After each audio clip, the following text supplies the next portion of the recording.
Teman-teman, Bu Dewi dulu untuk memberikan masukan silakan saja.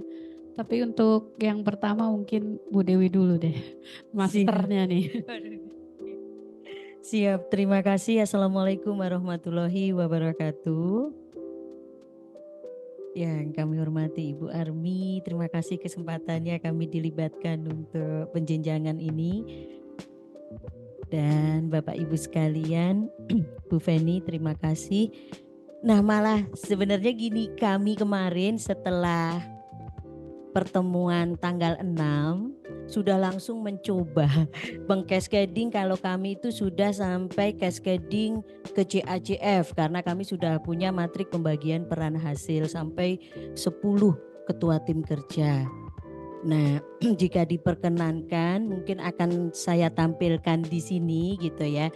Jadi kalau pada level final atau ultimate outcome, kemudian pada intermediate outcome hanya kami sorotin untuk yang kedebutian, tetapi pada saat kami mengcascading pusat di tataran immediate outcome gitu ya, itu karena kami dari 2021 sejak Permenpan 8 itu sudah mencoba mengcascading dengan cara selain yang kami anut balance scorecard di SKP GPT Pratama itu kan ada 4 perspektif. Dari situ yang kami cascading kepada ketua tim. Kalau sebelumnya 2022-2023 kami hanya ketiga ketua tim kerja. Nah ini sudah kami cascading gitu ya, melalui sudah puluhan kali untuk dialog kinerjanya itu ke 10 ketua tim kerja. Mungkin izin kami tampilkan di sini. Jadi kalau kami langkahnya gitu ya, kami tuangkan dulu ke PPT ini Mbak. Jadi dari PPT untuk memudahkan, karena menjadi besar sekali waktu kita buat pohon kinerja gitu. Jadi melihatnya kami langsung ke PPT sebentar.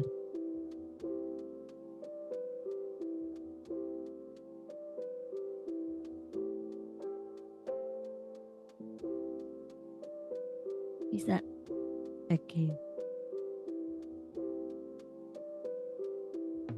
Izin sudah terlihat ya.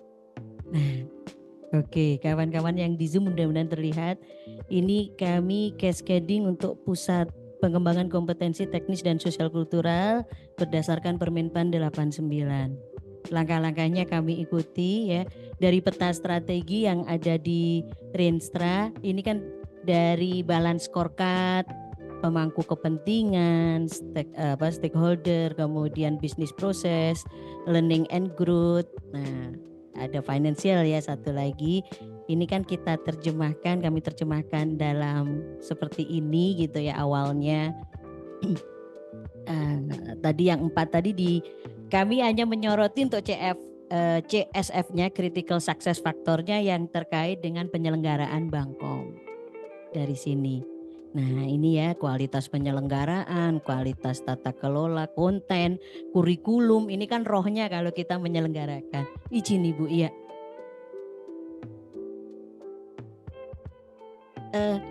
Betul, kalau seluruh LAN ini Ibu untuk misalkan kajian dan analis, nanti teman-teman di kajian dan analis yang menyusun critical success factor ini Ibu. Satu dan seterusnya, karena Masya Allah kami akhirnya critical success factornya itu puluhan gitu ya, kalau tercascading sampai ketua tim kerja saja sudah puluhan. Nah dari sini kami turunkan, nah kami ikuti saja ya paparan Pak Firmansyah. Pertama ini level strategic objektif atau ultimate outcome atau final outcome. Oke ya, kita yang belum tersedianya ya nanti mohon izin kita sesuaikan saja dengan paparan tadi yang terkait sampai dengan intermediate, nanti yang immediate kami gitu. Nanti kami siap menyesuaikan dengan paparan yang sebelumnya kalau ini kurang pas gitu ya. Nah, dari terkait ultimate outcome, langkah kedua kan kita menurunkan critical success factor gitu ya untuk level ini ya, untuk mewujudkan ini tadi, yaitu ada penyelenggaraan Bangkom. Nanti kami fokusnya ke penyelenggaraan Bangkom ya. Mudah-mudahan istilahnya yang kami lakukan ini menginspirasikan pusat-pusat lain, karena yang kami lakukan membridging cascading sampai ke pelaksana di pusat kami gitu ya. Kemudian ini sampai ke kondisi antara gitu ya. Kondisi ini sudah ini ya dari ini intermediate outcome, kemudian ini intermediate menuju immediate. Nah, ini sudah immediate outcome. Kami hanya menyoroti untuk pusat kami, yang lain ini kondisi 1 dan seterusnya gitu ya dari CSF-nya. Ini ada 11. Dari 11 ini masing-masing critical success factor kami cascading lagi, atau kami istilahnya breakdown lagi ke kondisi yang dibutuhkan, yang nanti akan di cascading lagi gitu ya. Memang Masya Allah banyak sekali gitu ya. Tadi ada 11 gitu. Nah, 11 saja ini terselenggaranya pelatihan kebahasaan yang berkualitas ya, karena critical success faktornya saja berkualitas, ada 19 kondisi yang dibutuhkan. Ini kami cascading ke sini. Nah, di langkah keempat menurut Permenpan 89 kan merumuskan indikator. Jujur memang indikator yang di level final outcome atau ultimate masih kami ambil dari Renstra saja gitu ya. Termasuk juga yang intermediate outcome. Tetapi untuk yang indikator level immediate outcome itu kami sudah indikatornya tidak hanya sesuai perjanjian kinerja. Sudah kami tambahkan, kalau kawan-kawan untuk memudahkan saran saya, ambil dari SKP JPT Pratama 4 perspektif. Kalau kita sudah membuat SKP JPT Pratama 4 perspektif akan memudahkan kawan-kawan melakukan cascading, kemudian merumuskan indikator kinerja yang nanti akan kita tuangkan ke dalam pohon kinerja gitu ya. Nah, SKP JPT 4 perspektif ini yang di PK itu baru perspektif penerima layanan.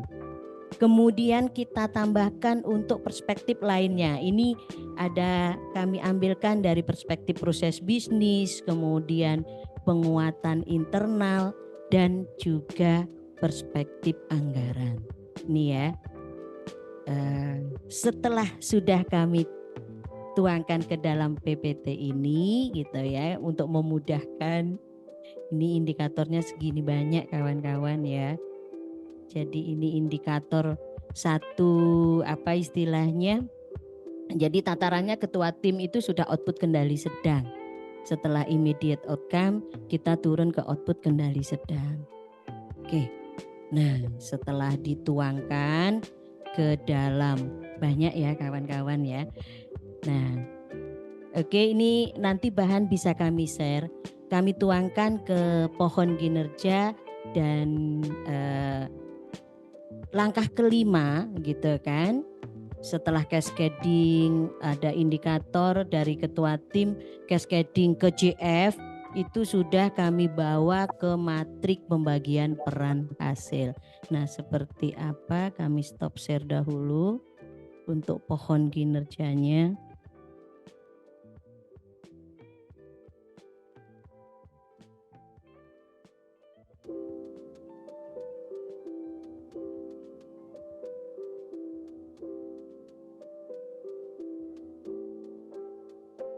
Kami membuatnya dengan aplikasi Draw.io gitu ya, karena kalau pakai Excel atau ini, aduh sudah pasti nggak muat.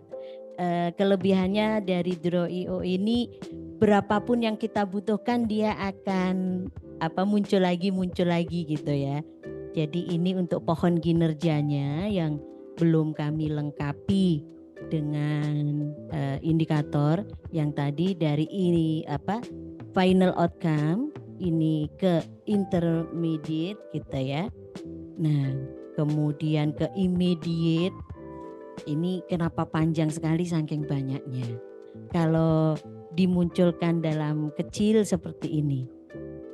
Ini yang final, intermediate, ini immediate. immediate, ini yang antara ya, yang level sudah operasional segini banyak. Kemudian nah ini setelah sudah diisi dengan IKU.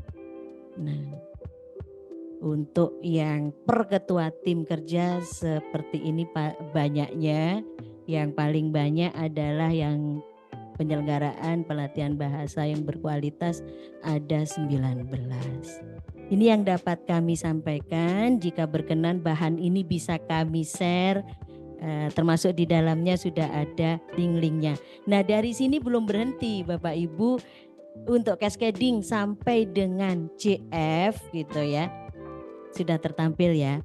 Ini nah memudahkan cascadingnya itu kenapa kok dalam waktu cepat? Ini sudah berdialog kinerja itu berkali-kali Bapak Ibu, dari SKP JPT Paratama 4 perspektif kami turunkan ke MPPH level 1. Nah ini yang per pegawai sudah ada cascadingnya seperti ini.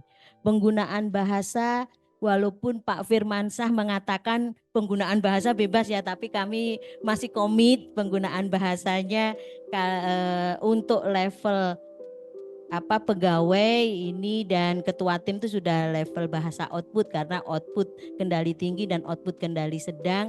Kalau bahasa outcome kami mempergunakan misalkan terselenggaranya seperti ini yang Ibu Isti levelnya kan immediate outcome, bahasanya terwujudnya dan seterusnya. Tetapi untuk yang level output kendali sedang dan output kendali tinggi kami mempergunakan bahasa output sesuai amanah Permenpan 6. Itu. Baik, mungkin ini yang dapat kami sampaikan. Kami stop share dahulu. Kami kembalikan ke Ibu Feni. Silakan Ibu.